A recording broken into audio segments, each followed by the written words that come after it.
Monsieur l'administrateur, mes chers collègues, mesdames et messieurs, chers invités, l'honneur qui me revient d'occuper la chaire européenne au Collège de France pour y parler de l'avenir des universités est aussi flatteur que la tâche est ardue.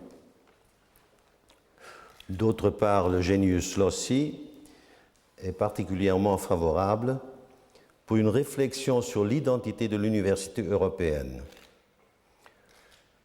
J'aimerais entamer un dialogue avec nos partenaires au sein de la société, de l'éducation et de la science, de l'économie et de la politique, et surtout avec les étudiants et les collègues.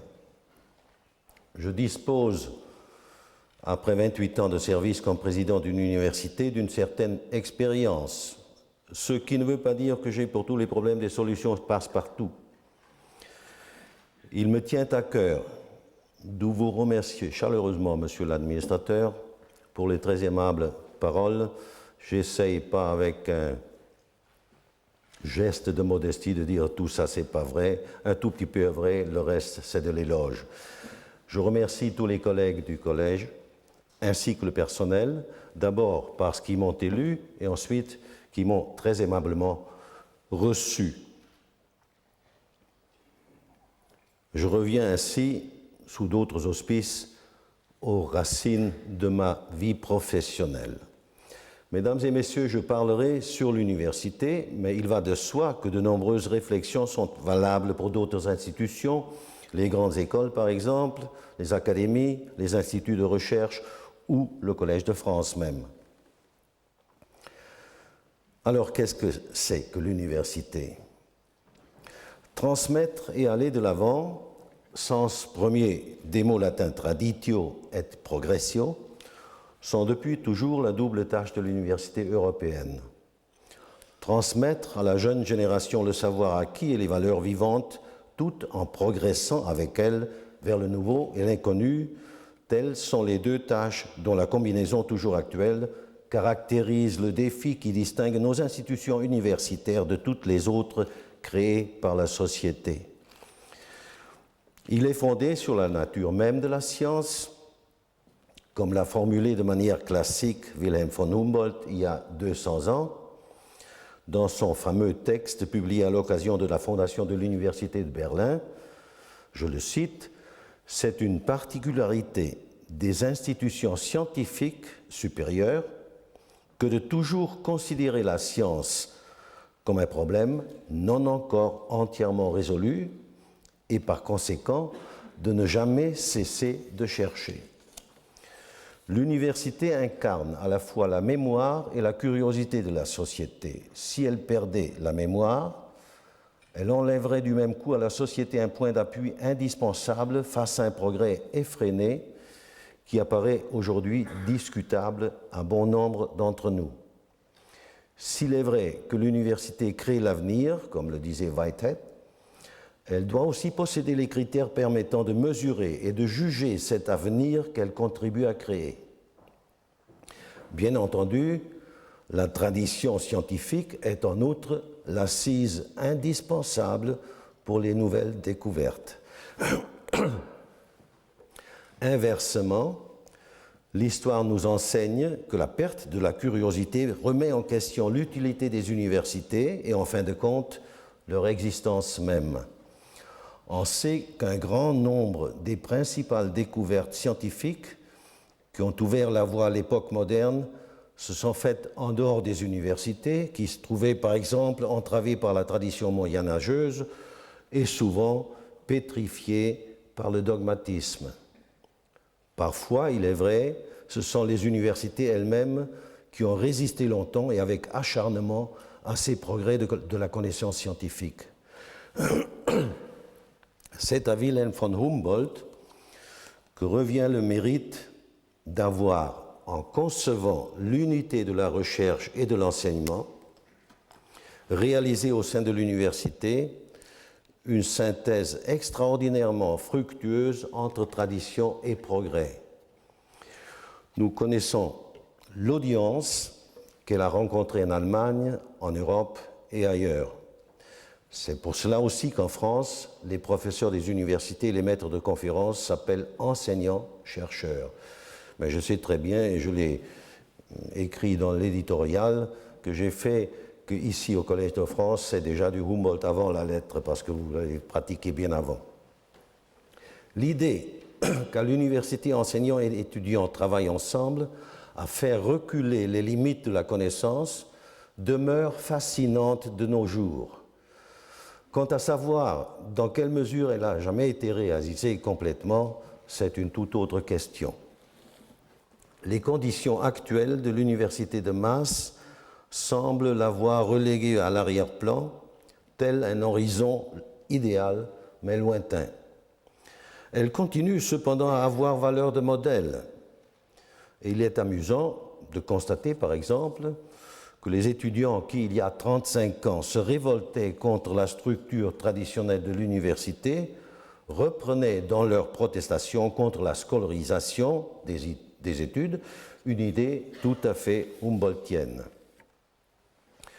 Au cours des 40 dernières années, deux impératifs ont dominé la discussion sur la politique universitaire dans mon pays, comme dans beaucoup d'autres.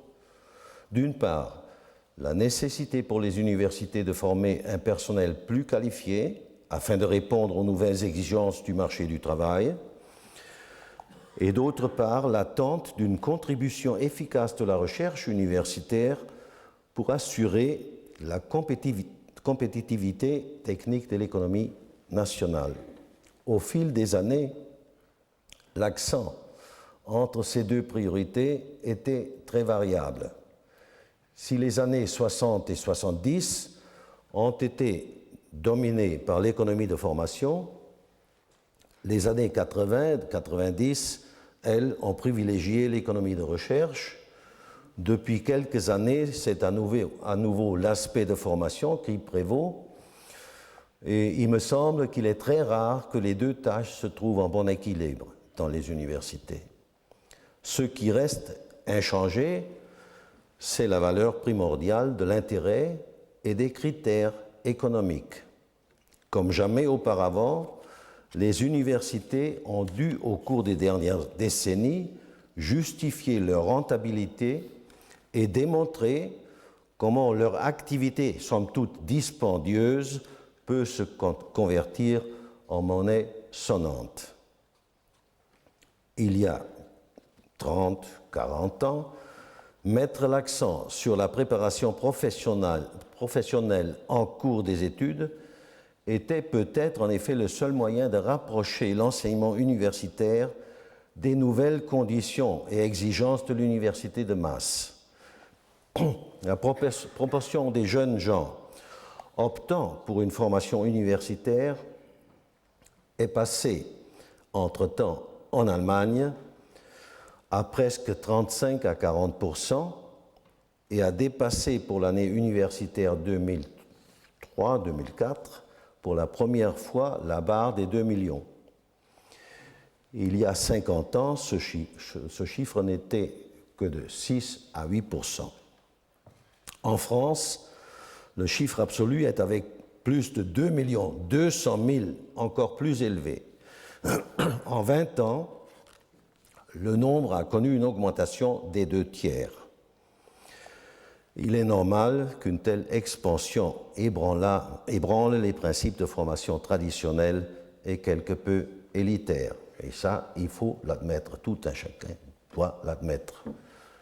C'est la même chose comme pour la croissance d'un individu. Si ça va trop vite, il y a quelques défauts. Il est naturel que nos jeunes gens attendent aussi, et peut-être même d'abord, de l'université une formation professionnelle ou de recherche. Il est tout aussi légitime de la part d'une société qui investit plusieurs milliards par an dans ses universités, de vérifier si de tels investissements sont économiquement rentables. Mais pourtant, un malaise croissant s'est fait sentir les dernières années à l'idée que les universités puissent se réduire à n'être que des lieux de production pour un savoir directement lié au monde professionnel et technologique. Manifestement, le progrès scientifique et technique n'a pas fait que résoudre les vieux problèmes, il en a créé d'autres. Ainsi, l'orientation accusée des cursus en vue d'une profession précise ne rend pas la tâche facile aux diplômés qui doivent, en raison d'un changement permanent sur le marché du travail, se recycler dans un autre emploi. Toutes les prévisions sur les besoins futurs en spécialistes dans tel ou tel domaine se sont jusqu'ici avérées fort incertaines. Je rappelle simplement les débats sur les informaticiens, il y a très peu de temps, quelques années. On ne peut donc pas s'en servir pour régler politiquement les effectifs et les orientations des étudiants. Quant à chaque étudiant en particulier, il lui faut savoir qu'un pronostic publié de nos jours sur une demande précise ne lui offre absolument pas la certitude qu'après de longues études, il trouvera encore dans ce domaine un travail correspondant à sa formation. C'est pourquoi un programme d'études suffisamment large répond aussi aux impératifs de la flexibilité professionnelle. À juste titre, la revendication d'une intégration se fait entendre de plus en plus fort. Intégration des cursus d'abord dans un cadre minimum de formation générale, intégration des disciplines morcelées ensuite dans le cadre d'un retour sur soi d'une société à la recherche de son identité culturelle. Ainsi, hier encore, on exigeait des universités qu'elles fournissent à la fois des résultats de recherche exploitables et beaucoup de jeunes diplômés, et aujourd'hui, on critique cette usine à savoir qui en est résultée et qui, non contente de n'apporter aucune réponse aux grandes questions de notre temps, n'hésite pas à mettre l'humanité même en danger par la poursuite irresponsable de certaines recherches et expérimentations. Il me semble que la question de la formation culturelle de l'université se pose avec une acuité nouvelle à tous les niveaux, et notamment en ce qui concerne, par exemple, nos relations avec les pays en voie de développement. Notre thème de réflexion débouche donc sur la mission actuelle de l'université. On peut alors se demander quelles sont celles de nos traditions qui, après les grands bouleversements des dernières décennies, ont gardé ou ont retrouvé leur vigueur. Qu'est-ce qu'elles nous apprennent face aux grands défis actuels, à savoir la modernisation de l'université et la réalisation de l'espace européen de l'enseignement supérieur conçu pour le processus dit de Bologne, qui a commencé ici, juste à côté, dans la Sorbonne, en 1998, et qui vient de franchir une nouvelle étape avec la conférence de Berlin en automne 2003. Quels progrès devons-nous viser ? Mesdames et messieurs, j'espère que mes remarques d'introduction ont montré que la tradition n'est pas simplement le passé, ni le progrès simplement l'avenir. La croyance en un progrès illimité, tel qu'un Auguste Comte l'a formulé de manière exemplaire, n'est-elle pas précisément un enfant du passé, des XVIIIe et XIXe siècles? Et devons-nous pas aujourd'hui, plus que jamais, nous poser des questions sur les critères, voire sur les limites du progrès? Par exemple, la croissance exponentielle du nombre d'informations scientifiques disponibles ou du moins publiées a-t-elle amené une augmentation correspondante de notre connaissance du monde? Certes, cette croyance n'est pas non plus demeurée incontestée jadis. C'est ainsi, par exemple, qu'un philosophe, et non des moindres, comme Jean-Jacques Rousseau, rendait les sciences et les arts responsables de la décadence morale de l'humanité. Non sans s'empresser d'ajouter, d'ailleurs, qu'il serait faux de brûler, c'est la citation, de brûler toutes les bibliothèques et de détruire les universités et les académies. Nous ferions ainsi retomber l'Europe dans la barbarie, ce à quoi les mœurs n'auraient rien à gagner. Permettez-moi d'examiner certaines tendances qui me semblent particulièrement importantes pour redéfinir l'identité de l'université. Je suis parfaitement conscient, bien sûr, du fait que nos traditions sont différentes, tout comme les contextes sociaux dans lesquels nous travaillons. En France, c'est notamment le système des grandes écoles qui existe, par exemple, en plus des universités.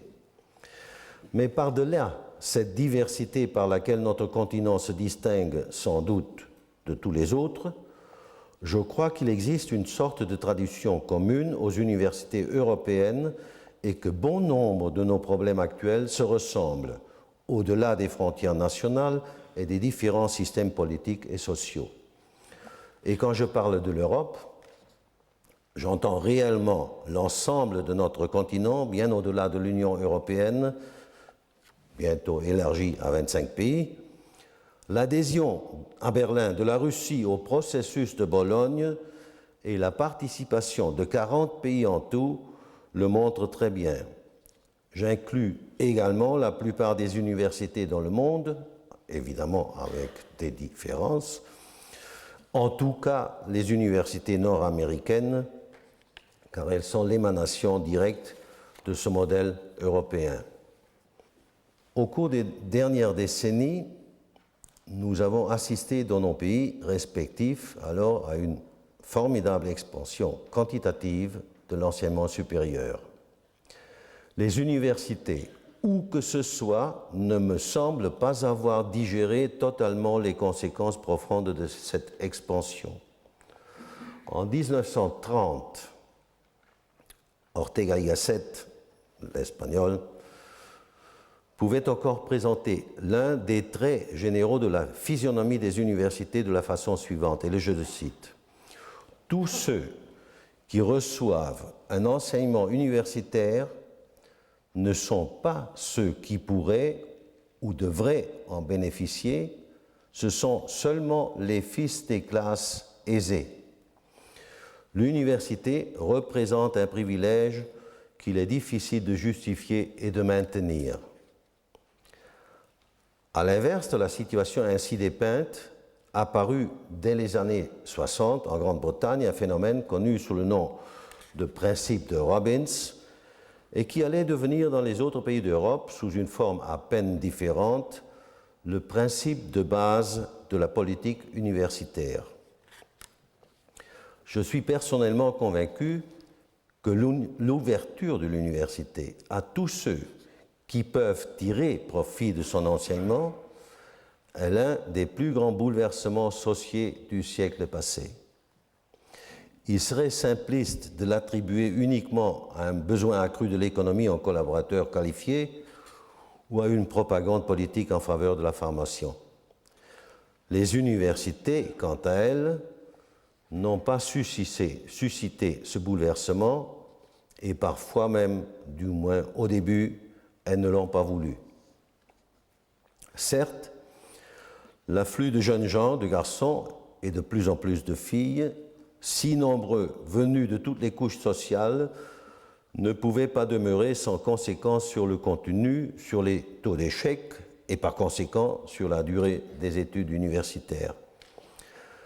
La question de l'utilité et des possibilités d'application professionnelle des études se pose forcément avec plus d'acuité quand c'est justement la formation universitaire qui, de nos jours, a charge de garantir aux diplômés une meilleure position sociale, alors qu'autrefois, pour les fils et tardivement les filles de bonne famille, ce n'était pas la plupart du temps le but principal des études.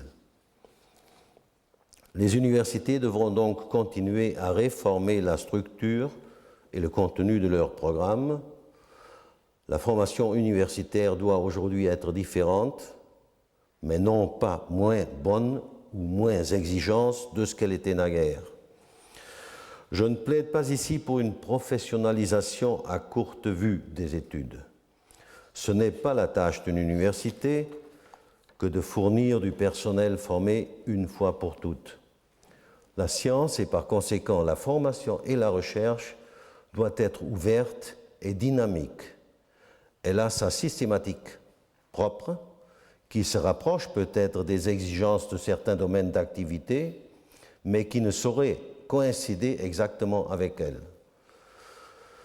Ou si vous voulez, il faut une définition endogène de ce que c'est qu'une université et non pas exogène. Parce que si on demande au patronat, vous aurez tous les jours diverses réponses à ce qu'il demande. Et ça, c'est impossible. En outre, le progrès de la recherche est bien trop rapide à l'heure actuelle pour que l'on puisse transmettre pendant les seules années d'études la somme des connaissances nécessaires à toute une vie professionnelle. C'est pourquoi la formation continue est devenue l'une des tâches majeures des universités, mais encore tout au début. Les réponses aux questions sur l'avenir de l'université ne peuvent pas venir uniquement de l'université, mais devraient également être le fruit d'un dialogue avec les partenaires sociaux, économiques, étatiques, au niveau national, dans les régions, au niveau international et extérieur, bien évidemment, aux universités.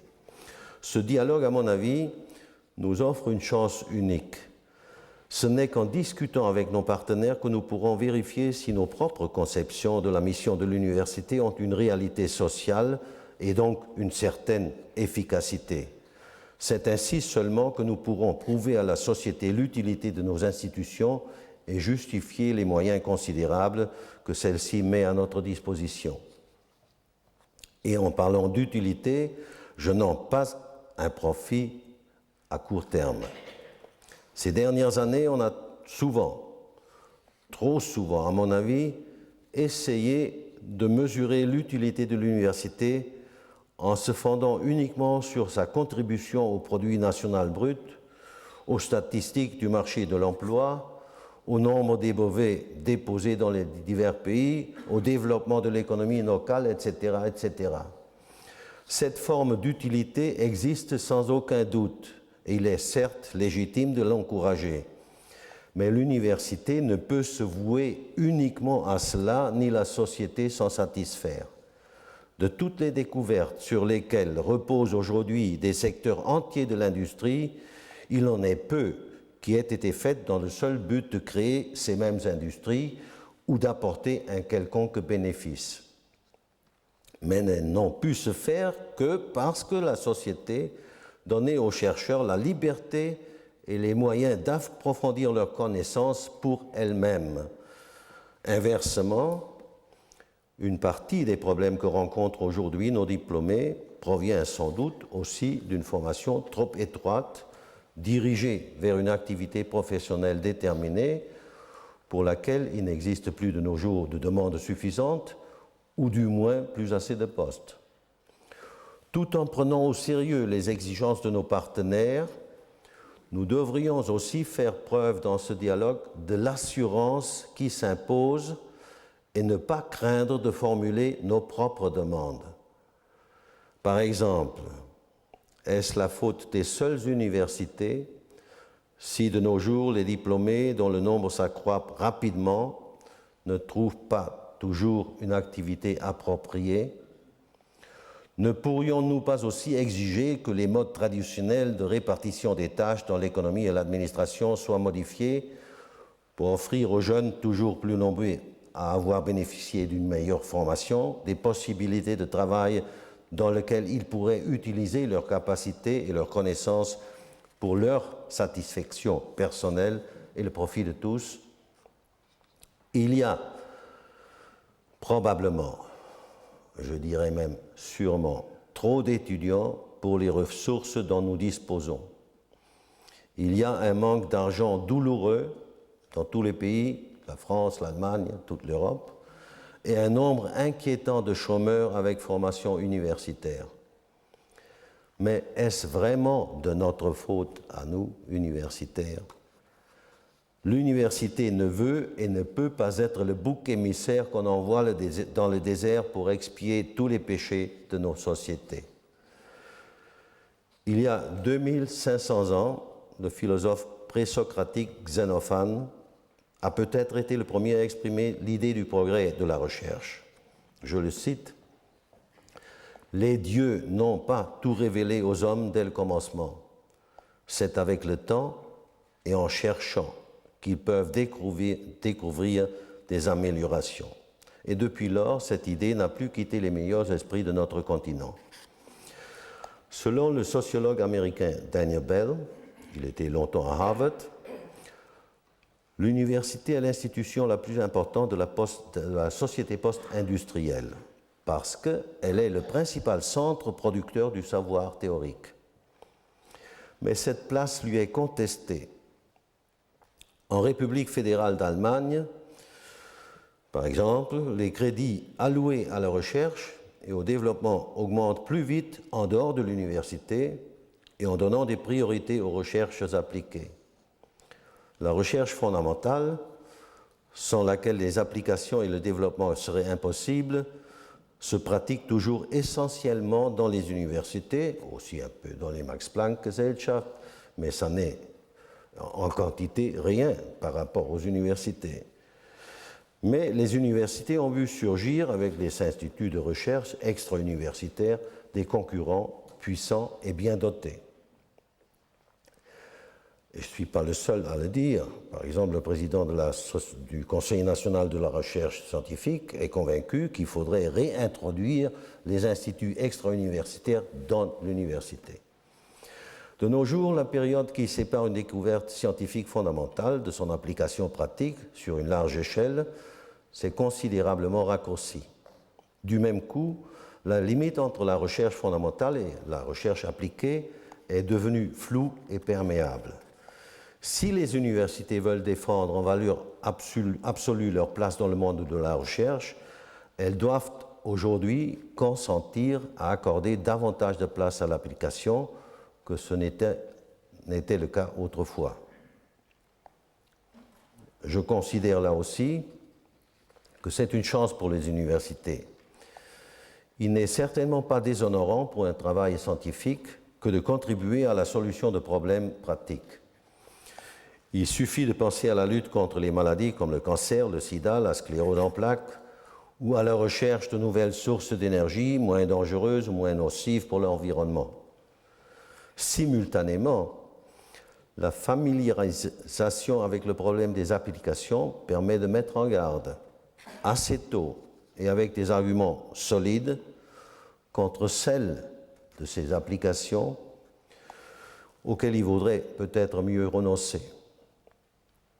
Je me sens personnellement plus rassuré de penser que c'est dans les universités que l'on discute de manière compétente et franche de l'application ou peut-être de la non-application de certaines possibilités de la technologie génétique plutôt que de savoir qu'on explore ce domaine seulement derrière les portes closes de laboratoires industriels de recherche.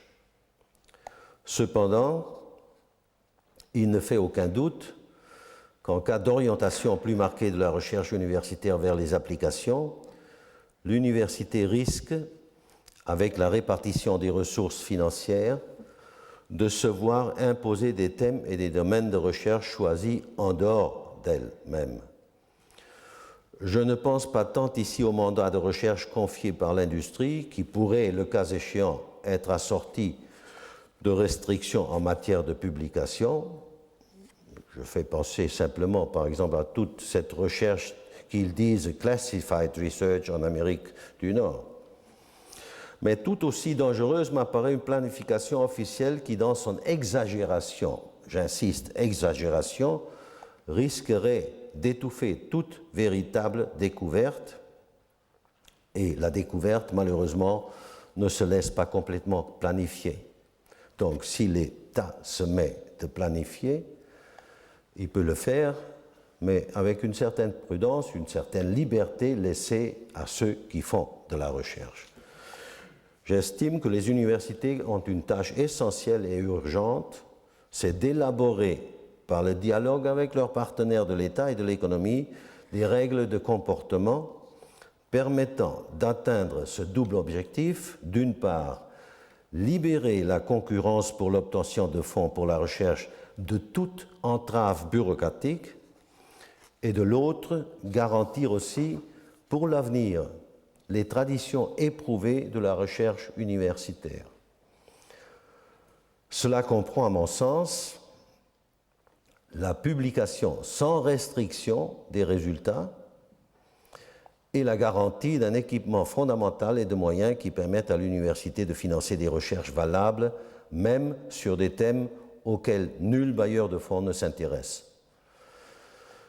Pour que les universités puissent accomplir leur mission d'enseignement, de recherche, de culture, elles ont besoin de préserver une certaine distance à l'égard des intérêts politiques ou économiques de la société.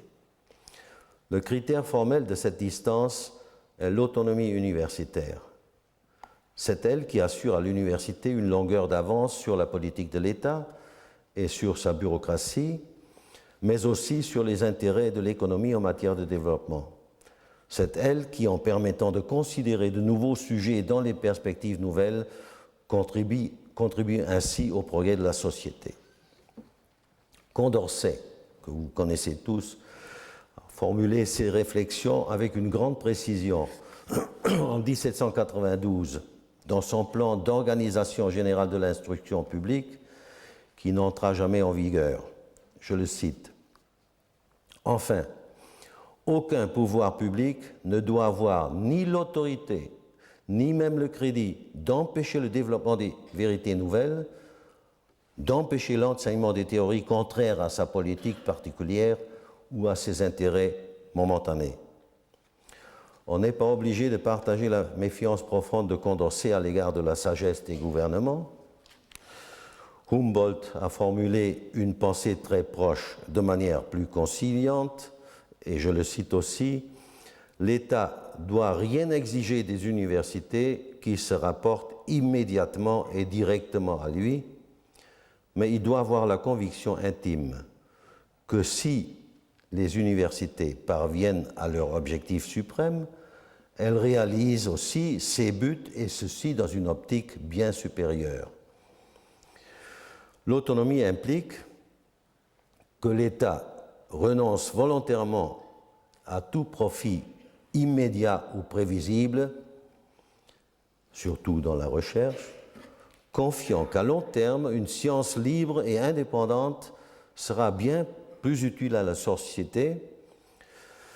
Et, mesdames et messieurs, je ne prétends pas que cette confiance se soit toujours justifiée, mais je crois pouvoir dire que jamais encore un contrôle rigide de l'État sur les universités n'a permis, où que ce soit, à la recherche ou à l'enseignement de réaliser des progrès durables. Nos systèmes universitaires nationaux ont choisi pour leur rapport avec l'État des voies très différentes, mais on peut affirmer aujourd'hui, pour la première fois peut-être au cours des derniers siècles, que l'idée d'autonomie fait partie du fond commun de la tradition des universités européennes. Et je dis ceci tout en sachant, comme linguiste, que c'est un concept sémantiquement extrêmement flou. Mais on sait à peu près ce qu'on veut dire par cela, et toutes les universités européennes veulent l'autonomie.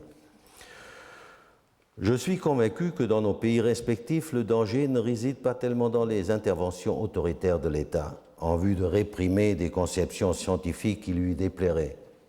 Par contre, ce qui est bien plus dangereux, c'est la multitude de petites décisions administratives, d'allocations financières, de procédures d'autorisation qui brouillent insidieusement les limites entre le contrôle légitime de l'État et la liberté nécessaire du chercheur. Il s'agit de redéfinir plus clairement les domaines de compétences et de concentrer le rôle de l'État sur un petit nombre de lois d'organisation qui interviennent plus profondément que d'habitude, pour reprendre Humboldt, Dans de nombreux pays, y compris le mien, nous avons aujourd'hui une multitude de lois et de décrets d'organisation qui s'avèrent souvent si peu appropriées qu'elles doivent être modifiées peu de temps après. Mais il ne faudrait pas que cela devienne une règle et que chaque changement de gouvernement remette à l'ordre du jour une modification de ces décrets et de ces lois. Et croyez-moi, parce que je suis expérimenté dans la matière, je ne suis pas par principe contre les réformes. Une bonne réforme peut être un exploit, mais la réformite est une maladie, et bien répandue. Les universités ont besoin de bases juridiques et financières sur lesquelles elles puissent compter à long terme. À l'intérieur du cadre ainsi fixé, les universités doivent pouvoir décider sous leur propre responsabilité. Elles doivent aussi avoir le courage de prendre des décisions désagréables et impopulaires. Parce qu'une autonomie qui ne vaut que par beau temps et quand les caisses sont pleines ne vaut pas grand-chose. Dans ce sens, l'enseignement et la recherche restent à mes yeux une tâche noble du service public. Le partenariat avec l'industrie et l'économie n'y change rien. Les investissements de base pour les universités sont bien trop élevés pour que le privé puisse prendre la relève entière, et si l'un et l'autre entrent en concurrence, tant mieux. J'ai essayé de montrer que les universités ne sont pas seulement des centres de formation professionnelle et de recherche, ni de simples fournisseurs de prestations. Certes, elles sont cela aussi, mais elles sont en outre beaucoup plus que la simple addition de ces fonctions. J'aborderai quelques aspects de cette différence spécifique qui élève l'université au-dessus des autres institutions sociales, évidemment avec l'exception du Collège de France ou des académies. Les universités sont des lieux privilégiés de dialogue. Dialogue entre les générations, entre les disciplines, entre les doctrines et entre les mentalités nationales. Et je crains que l'on accorde bien trop peu d'importance dans la pratique quotidienne de nos institutions à cette chance unique de pouvoir être un grand bazar d'idées. Dans ce domaine également, l'université pourrait donner plus et beaucoup mieux à la société que ce qu'on lui réclame parfois si bruyamment. Le droit à la formation de l'homme tout entier s'oppose inévitablement à l'idée de plus en plus répandue du partage des tâches dans notre société moderne. Pourtant, c'est peut-être précisément cette vision concrète d'un être humain de plus en plus enfermé dans un comportement uniforme qui a incité la philosophie culturelle et éducationnelle contemporaine à revenir à une idée globale de l'homme. Dans les dernières décennies, le travail scientifique a lui aussi vu, pareil au processus incessant de division cellulaire, son domaine de recherche s'est divisé en des sous-parties de plus en plus petites. Même les représentants des diverses spécialités au sein d'une même branche ont de plus en plus de mal à communiquer entre eux. Je crois que souvent nous ne tirons pas assez profit du fait que les universités, elles seules, embrassent l'ensemble des sciences. Même si telle université n'a pas tout, mais ici à Paris, il y en a tant que si on abolit par exemple les barrières existant entre les diverses universités, on pourrait en partie en tirer un grand profit. Le cardinal Newman a décrit ainsi ce privilège au XIXe siècle dans son fameux texte sur l'idée d'université. Une discipline exerce constamment une pression sur l'autre, à moins que l'on ne l'empêche. La seule garantie de parvenir à la vérité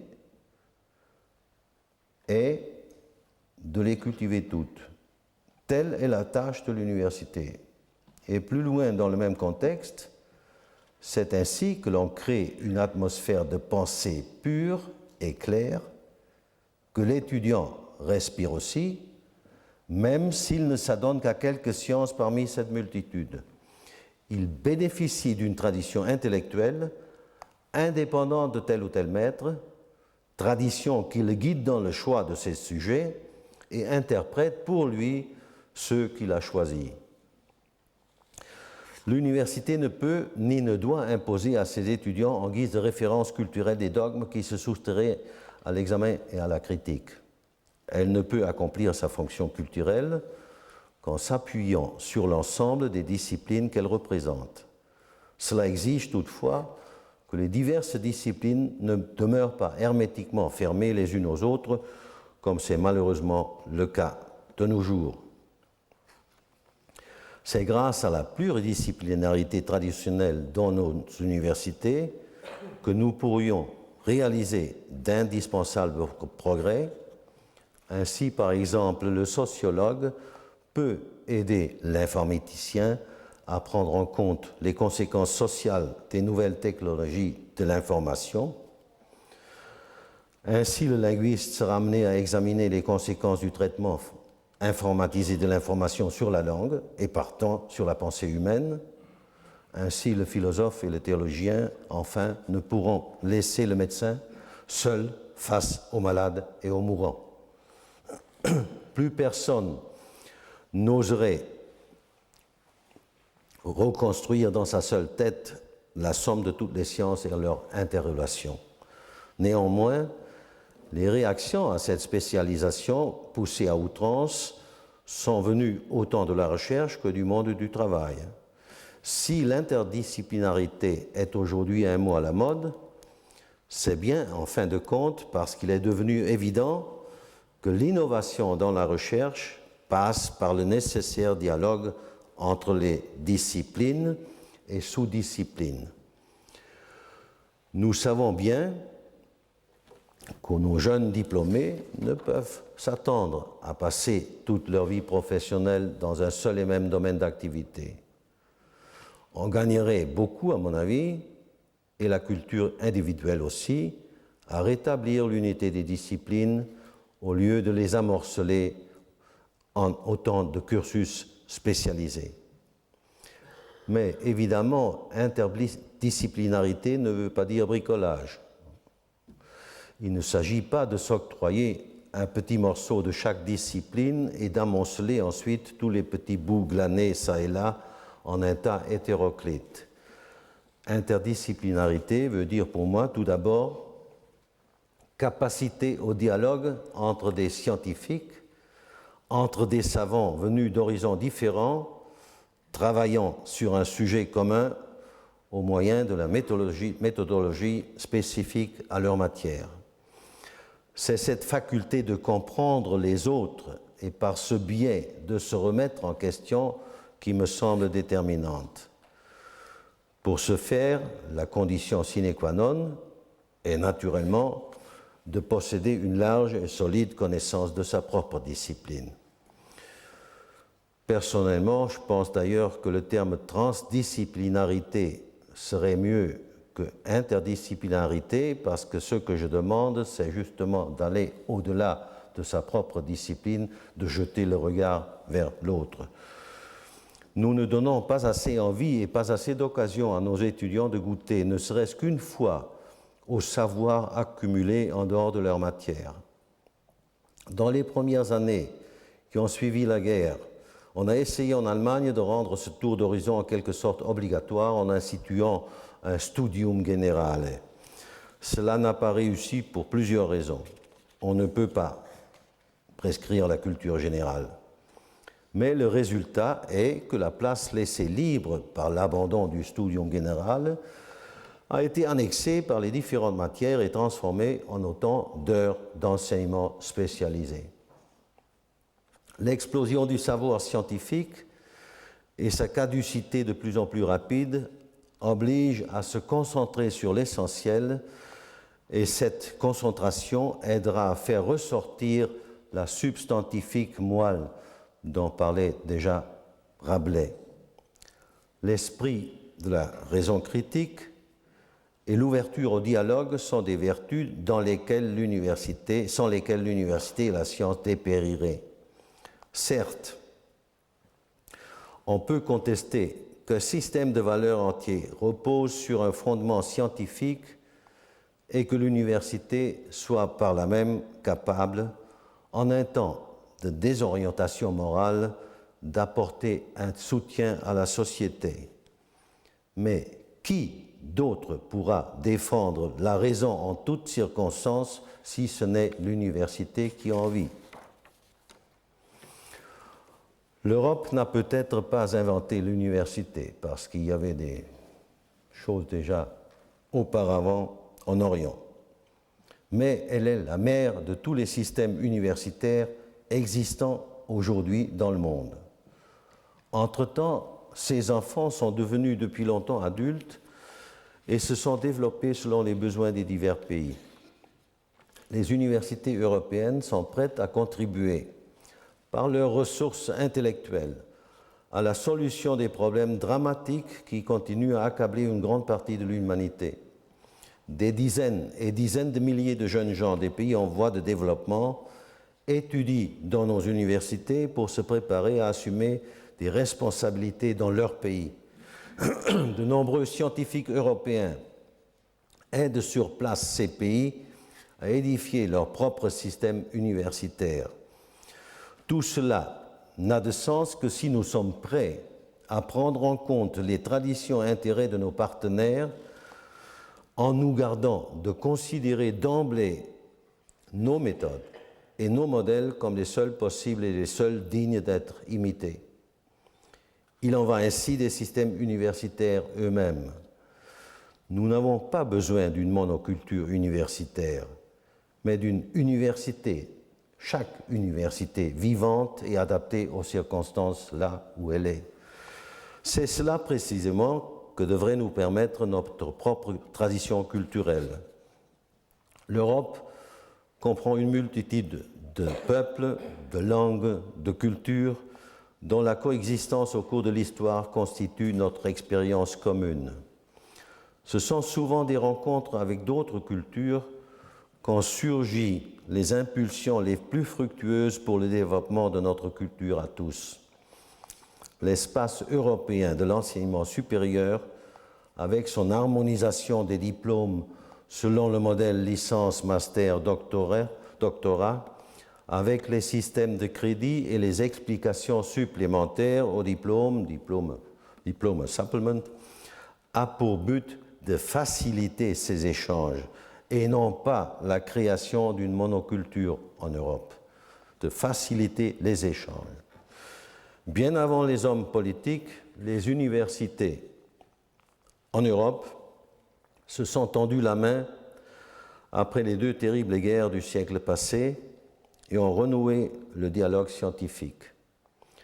C'est avec une profonde gratitude que les universités allemandes en particulier s'en souviennent. La réconciliation franco-allemande après la Deuxième Guerre mondiale est largement passée par la coopération universitaire et l'échange de centaines de milliers d'étudiants.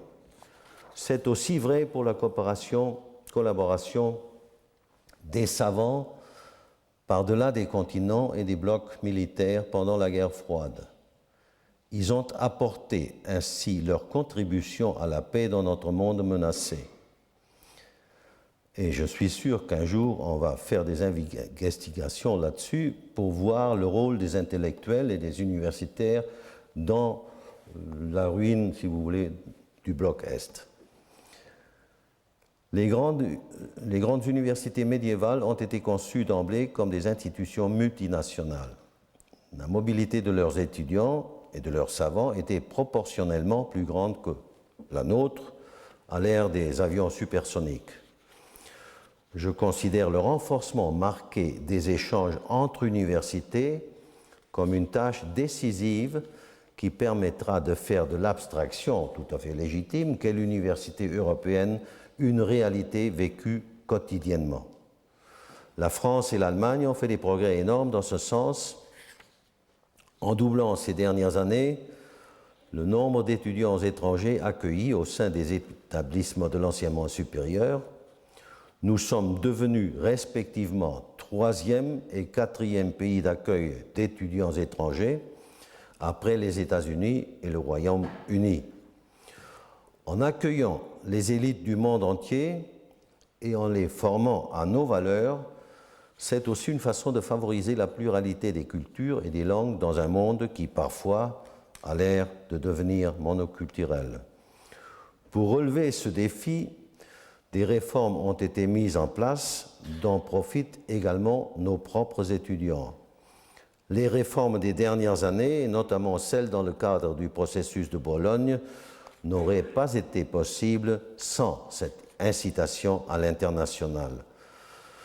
Et évidemment, je me suis moi personnellement engagé depuis 16 ans dans cette tâche et nous avons, comme vous le savez, un bon bureau, un guichet unique, comme diraient les Français, de la coopération entre la France et l'Allemagne. Ce processus, en somme positif, pose évidemment de nouvelles questions. Comment faire coexister le souhait d'être plus attirant, et c'est ce que nous voulons, acquérir des parts du marché avec le principe de base de l'éducation comme un bien du service public et de neutralité, parce que nous ne voulons rien prendre aux autres, on veut le leur rendre. Je crois que cette question nous préoccupera encore longtemps dans le futur. Jusqu'ici, la politique dans les pays européens a été tout à fait l'inverse de la politique des États-Unis, il faut bien le dire. Aux États-Unis, on veut avoir les meilleurs du monde entier pour qu'ils travaillent chez eux. Jusqu'ici, dans mon pays, on voulait avoir les meilleures élites du monde entier pour les renvoyer dans leur pays pour qu'ils établissent un système pareil au nôtre là. Donc, c'est une question qui va vraiment profondément. Enfin, mesdames et messieurs, les universités sont des lieux de l'assimilation spirituelle et de la digestion intellectuelle. Je crois que l'université ne devrait pas seulement, par l'enseignement et la recherche, promouvoir telle ou telle discipline, mais devrait encore transmettre à la société des valeurs et des références culturelles. Des conditions imposées par l'université de masse et la spécialisation croissante font qu'il est certainement devenu plus difficile, mais non pas impossible, à l'enseignant-chercheur de transmettre l'éthique du chercheur à ses étudiants par le seul contact immédiat. Et je crois que cette tâche, malheureusement, a été parfois quelque peu oubliée. Mais tout comme la conservation du savoir est liée à la transmission, la recherche inséparable de l'enseignement, de même l'université ne peut assumer véritablement son rôle culturel et formateur qu'en liaison avec ses autres tâches sociales. Paul Valéry a dit un jour, et je pense, monsieur l'administrateur, il devait sympathiser avec le Collège de France, il a dit un jour, le diplôme est l'ennemi mortel de la culture. Si on le suivait au pied de la lettre, seules les universités vides pourraient abriter la culture. Je suis pour ma part convaincu que le fossé existant entre culture et formation professionnelle n'est pas aussi infranchissable qu'il paraît. Tant que la science et les méthodes scientifiques concourront à la formation de l'individu, les universités garderont une mission de formation qui va au-delà de la simple transmission de connaissances et de démarches scientifiques.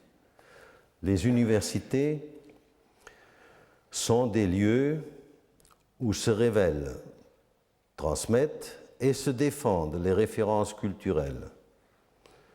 C'est un aspect particulièrement délicat.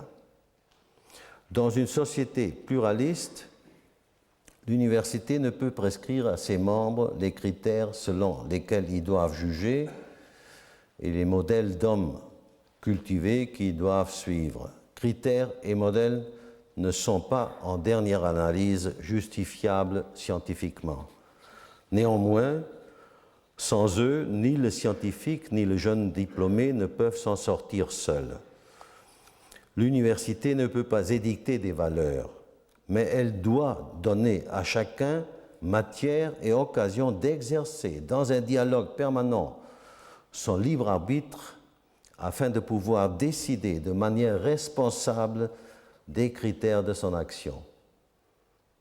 En outre, l'activité et la formation scientifique doivent laisser place à une réflexion sur les conséquences formidables et parfois monstrueuses qui peuvent résulter de l'action scientifique et technique. Cette réflexion ne doit pas, conformément à un mauvais cloisonnement, être déléguée ou plutôt reléguée aux spécialistes de l'éthique en philosophie ou en théologie. C'est justement cette dimension morale qui différencie la culture de la connaissance. Les gens cultivés des érudits. Peut-être encore plus clair, pour être plus clair, la culture doit aussi se refléter dans le comportement de l'enseignant-chercheur. Celui-ci ne doit pas cacher l'individu qu'il est derrière le représentant scientifique d'une discipline particulière, refusant de prendre position sur tout ce qui n'est pas démontrable scientifiquement selon les méthodes en valeur dans son propre domaine. Les universités ne peuvent et ne doivent pas se soustraire aux problèmes pratiques de l'humanité, d'autant moins quand ces problèmes sont nés du développement scientifique. Elles ne doivent pas non plus se retirer dans leur tour d'ivoire, pas plus qu'elles ne doivent quitter cette tour d'ivoire pour monter en première ligne et soumettre le travail scientifique à l'a priori de critères et de prise de position partisans. Il y a un point sur lequel l'université doit rester inébranlable, l'orientation inconditionnelle à la vérité et à la raison. Il en résulte des vertus scientifiques et je suis persuadé que ces vertus ont, au-delà de la science, une haute valeur formatrice, valable pour toute une vie.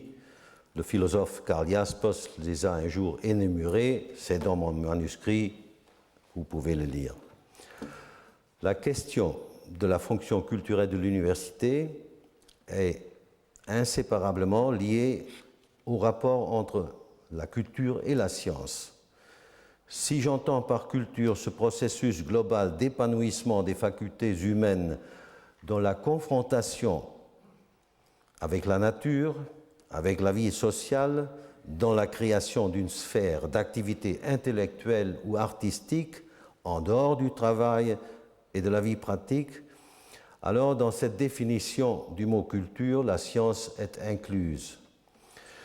Mais dans le même temps, la culture se situe au-delà et en deçà de la science. Elle va au-delà dans la mesure où elle outrepasse le savoir vérifiable par des moyens scientifiques. Elle est en deçà de la science en ce qu'elle est moins universelle, puisque liée à un contexte géographique et social particulier. L'universalité constitue donc la science, la diversité caractérise la culture, ou plus exactement les cultures.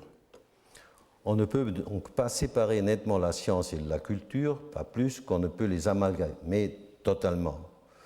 En définitive, c'est notre propre culture qui, en nous fournissant une base d'orientation, permet de nous aventurer sur la mer inconnue des savoirs possibles sans nous y perdre. Les universités ne sont pas tenues de donner à la société ce que celle-ci veut. Mais justement pour cela, elles peuvent et doivent lui donner ce dont elle a besoin, s'ils coïncident parfois, mais pas toujours. La science soumet notre vision momentanée du monde et nos propres conditions sociales à un examen critique permanent. Grâce à elle, nous pouvons réaliser les révisions nécessaires de nos conceptions du monde et les modifications indispensables de certaines situations et états de fait. Dans la mesure où les universités aident les êtres humains à se libérer d'une dépendance dont ils portent eux-mêmes la responsabilité, elles sont d'éminentes institutions d'émancipation. C'est à cela, c'est à nous, responsables des universités, qu'incombe le soin de veiller constamment à ce que l'esprit de la critique scientifique demeure vigilant au sein de nos institutions et ne soit pas étouffé par les préjugés et les opinions dogmatiques qu'on les présente comme traditionnelles ou comme progressistes. On pourrait définir les universités comme les meilleures vigies dont disposent nos sociétés. Elles doivent prévoir, anticiper, discerner les problèmes à l'horizon de l'avenir, avant même, si possible, qu'ils ne deviennent brûlants d'actualité. Les universités sont donc des institutions d'anticipation.